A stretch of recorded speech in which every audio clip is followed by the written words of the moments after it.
Dr. Parvinder Singh, Vice Chancellor at TSC Punjab. I think the question which is being asked to me, that's about the system which is already prevailing and system which we are inherited by our forefathers. We know that the Indian education system had been best in the world. We just cherish about the Takshila and Nalanda University. Indian knowledge system has been well defined all over the globe, and that was the reason that the people used to come from other countries to India. With the passage of time, more and more concepts have been added. But in this NEP 2020, again, it has been the need of the society that we need to promote the Indian knowledge system in our education system. We need to have the value-based education, because no country in the world is rich in the heritage as the Indian society and we. We are proud of our heritage and culture, and we need to incorporate and articulate these good values in our education system. So that's the main agenda to all the educators, policymakers, and the teachers of the universities. Well said, and I resonate with everything that he has said. But I think there is one aspect that I really want to bring it up. Low problems which are facing humanity, they are global. They are not local. If you take the global climate change, whatever we do in India, in China, and USA, that impacts everybody. So one of the things that the higher education can do is to actually look at all these global problems, and they seem to be interrelated. Whether it is global climate, or it is poverty reduction, or it is the environmental pollution, there are the interplay. So I think higher education should, number one, definitely I agree with you, right, that they should look at their old heritage. At the same time, we shouldn't be taking undue pride in our heritage, because what we have to really look at it where we are today. If you look at all of our top students, they like to go to the United States or some other country. But why is that?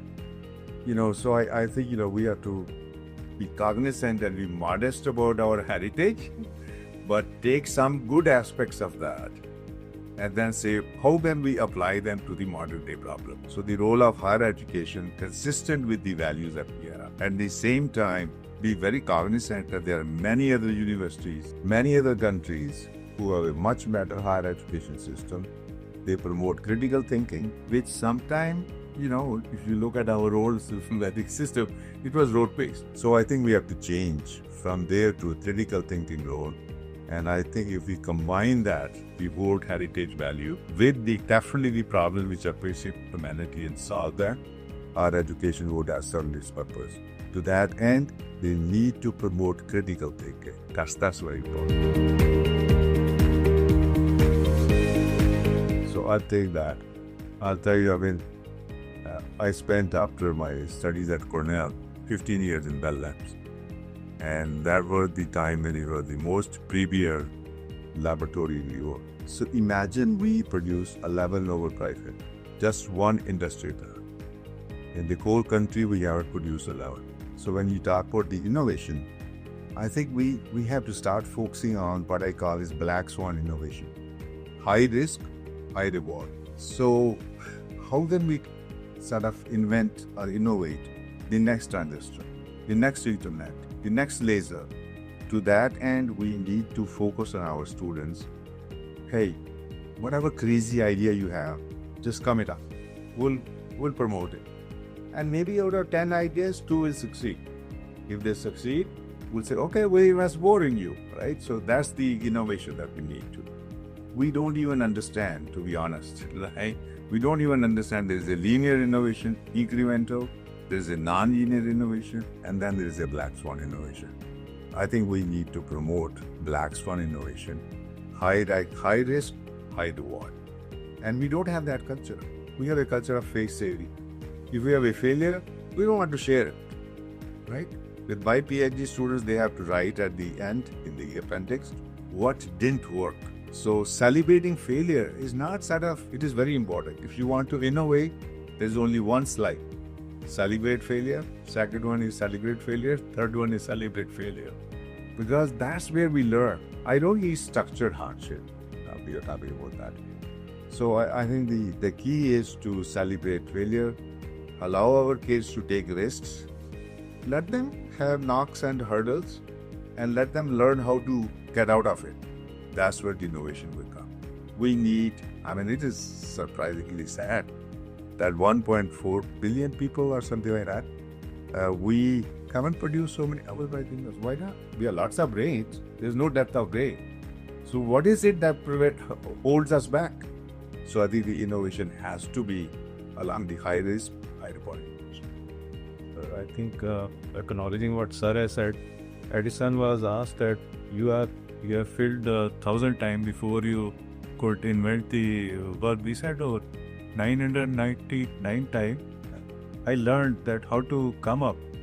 So as Sir said, 999 failure led to his success. So this is what we are holding, that we are not encouraging our students to have the independent decision of their own decision, that what type of patent I can be.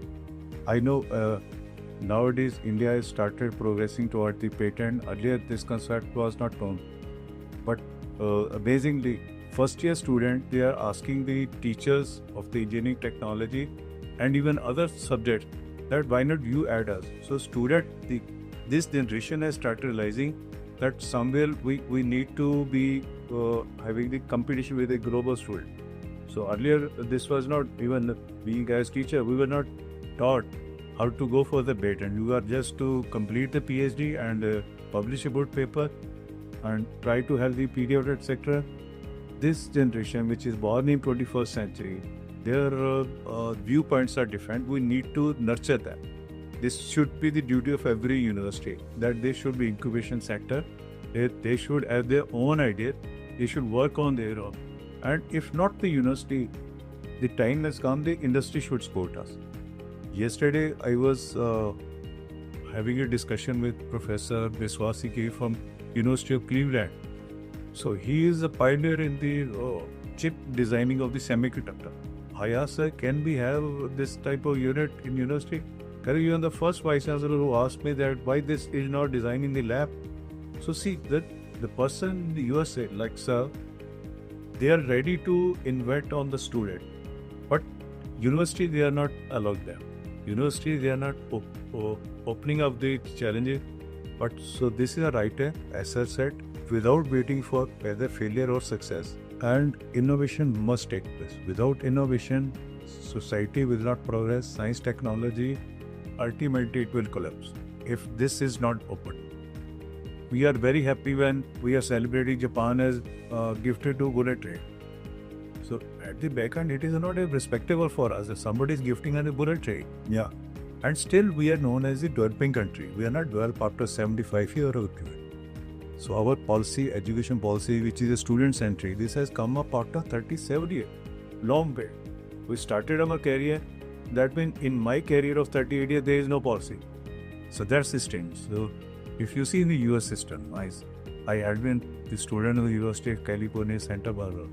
Whatever you are thinking today, I have done it 95. Sir might have done it 98. So that face gap is there. That need to be covered.